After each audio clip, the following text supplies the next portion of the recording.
अस्सलाम वालेकुम। अभी मोगादिशो में बहुत कुछ ऐसा है जो आपने नहीं देखा पहले, वो देखें फिर मुंबासा जाएंगे। वाकई सफेद मोती था। हर इमारत, हर दरवाजा, हर दीवार सब सफेद पत्थर से बनी हुई, धूप में चमकती हुई। से तराशी हुई ये इमारतें, मिंगरों की लकड़ी के दरवाजे और दीवारों में सजे चीनी मिट्टी के बर्तन, ये सब कुछ मेरे लिए नया था। गलियां तंग थी मगर साफ सुथरी, हर तरफ खुशबू फैली हुई थी।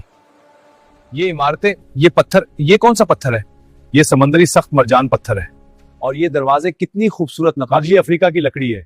हमारे कारीगर रोजाना ऐसे दरवाजों में छोटी छोटी जगह थी और उनमें चीनी मिट्टी के बर्तन सजे थे, नीले और सफेद रंग के। ऐसे बर्तन जो मैंने कभी ये शहर कितना वसी है, कितना खुशहाल है। यहाँ हर चीज मौजूद है, अफ्रीका का सोना, अरब का कपड़ा और चीन के बर्तन। सबसे बढ़कर यहाँ के लोग खुशहाल, शरीफ और मेहमान नवाज। मैंने दिल में कहा अल्लाह का शुक्र है कि मुझे ये शहर कपड़े की शोहरत दूर दूर तक फैली है। ये कपड़ा मिस्र तक बरामद होता है और वहाँ के अमीर लोग उसे शहर के मशहूर कपड़े के बाजार में ले गए। ये बाजार किसी शहर से कम नहीं था। हर तरफ रंग बिरंगे कपड़े, रेशम, सूती कपड़ा और वो मशहूर मोगादिशो का कपड़ा जिसकी मिसाल नहीं मिलती। कितना नरम है और ये रंग कैसे इतने गहरे हैं? हाजी ये राज है, ये कपड़ा सिर्फ मोगादिशो में बनता है। की दावत का दिन आया। काजी ने मुझे बताया कि आज खास दावत है, वो दावत जो उलमा के लिए। काजी के साथ सुल्तान के महल में दाखिल हुए। एक बड़े कमरे में सफेद चटाई बिछी थी और उस पर खाने की थालियां सजी थी। हमारे सुल्तान की तरफ से आपके लिए खास दावत है। हाजी हमारी खास डिश है, इसे अचार वाले लीमो, मिर्ची और आमों के साथ खाया जाता है। हमारे सुल्तान की तरफ से आपके लिए दावत है। थाली में तरह तरह के खाने, चावल, घी, जाए कभी ऐसा कुछ नहीं खाया। हाजी ये लोग कितने फरबा हैं।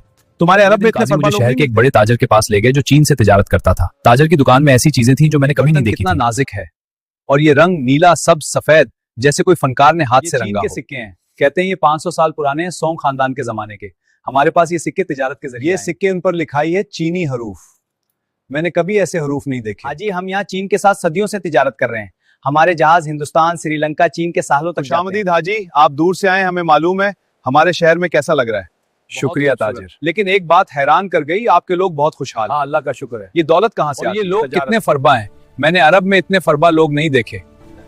मैंने बाजार में घूमकर देखा, हर तरफ खुशहाली थी, लोग फरबा थे, मुतमईन थे और उनके चेहरों पर सुकून था। ताजर ने बताया कि मोगादिशो के लोग खाने के शौकीन हैं और बहुत फरबा है। मैंने अपनी नोटबुक में यही लिखा। रात के वक्त जब शहर की हलचल कम हो जाती थी, मैं अपनी नोटबुक निकालता और जो कुछ देखा था मोगादिशो की सफेद इमारतों, खुशहाल लोगों के बारे लिख रहा हूँ। कई दिन मोगादिशो में गुजारने के बाद मैंने आगे बढ़ने का फैसला किया। यहाँ के लोगों की मेहमान नवाजी सुल्तान बंद की और कश्ती की तरफ चल दिया। पीछे मोगादिशो था, सफेद मोती, जिसने मुझे सिखाया कि अफ्रीका सिर्फ जंगल और सहरा नहीं बल्कि शानदार शहर भी हैं। कश्ती रवाना हुई तो मैंने पीछे मुड़कर देखा, शहर धीरे धीरे गायब हो रहा था।